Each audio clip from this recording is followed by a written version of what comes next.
Today we're going to make this dreamy French apple cake. This is one of my favorite fall desserts and people go crazy for this. So let's dive in and we're going to begin and we're going to start by prepping our pan. So first we have a 9-inch springform pan. You need to butter and flour it. Go ahead and butter and flour it all the way around. And then I like to spray the bottom with just a little bit of nonstick spray and line it with a parchment paper liner. You don't have to add the parchment paper, it's optional, but it is helpful. Next, we're going to make the cinnamon crumble. This part's super easy. You're going to combine sugar, brown sugar, a little bit of flour, cinnamon, and some kosher salt. Give that a good stir, and then you're going to add some melted butter. Just go ahead and give that a good stir once you add the butter. And we want to form this into a crumble, so be delicate with it. Don't stir it super hard. Just stir it until you get these nice little clumps of cinnamon crumble, and then we can set this aside until we're ready to assemble the cake. Next, we're going to prep our apples. This part's really easy. Just peel and core the apples. And then once you've done that, if you want to trim off any excess peel on the ends, you can do that. Then cut the apples in half and slice them thinly so they're between a 1/16 and an 1/8 of an inch thin. We do it this thin so that as we cook them, they all cook evenly and they will bake really well in the cake. Set your apples aside, and now it's time to make some brown butter. So add your unsalted butter to a 12-inch skillet. Cook this for 5 to 10 minutes until it smells nutty and it's golden brown. Pour it into a heat-safe bowl, and then we're going to set this aside to use for later in the cake. Now it's time to cook the apples. So we're going to add a little bit of butter, some sugar, and salt to our pan, and then the apples as well.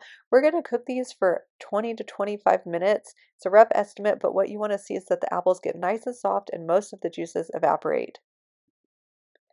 Transfer the apples to a sheet pan. You want to spread these out so that they're in a nice even layer. Leave any juices behind if you have any left, and then transfer this pan to your refrigerator for 15 minutes so the apples can cool.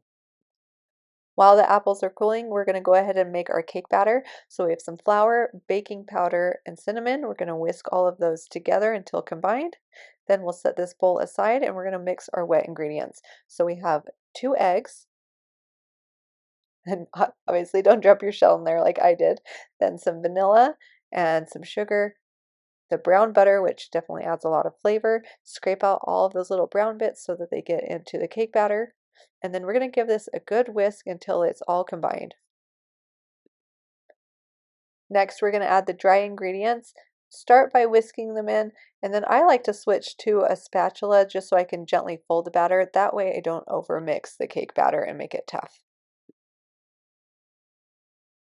Once this is done, then you can add the cooled apples. Go ahead and put all of them into the bowl, and then you need to gently fold. Now, there's more apples than there is cake batter, so you're going to think this doesn't seem like there's very much batter, and you'd be right, there isn't, but that's exactly how it's supposed to be, so don't think you've done something wrong. So gently fold, combine that together, and now it's time to put it into our 9-inch springform pan. Pour all of the apple cake batter in there, spread it out, and then we're going to top it off with our cinnamon crumble.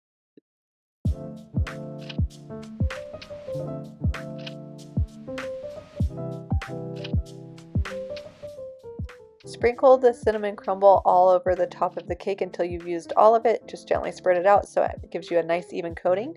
Then we're going to place the cake onto a half sheet pan and bake for 35 to 40 minutes, and then let the cake cool for about 3 hours before you remove the outer edge wall of the cake pan. Now you can see this cooked beautifully, it's golden brown, and now we're ready to finish it.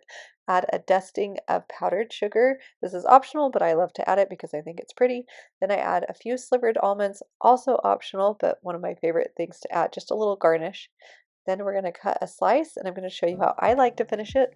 You can eat it as is, or you can eat it with a little bit of vanilla ice cream, but here's what I like to do. I like to add a little bit of this creme anglaise, which is super delicious. It's a vanilla custard sauce. And there you have it, French apple cake.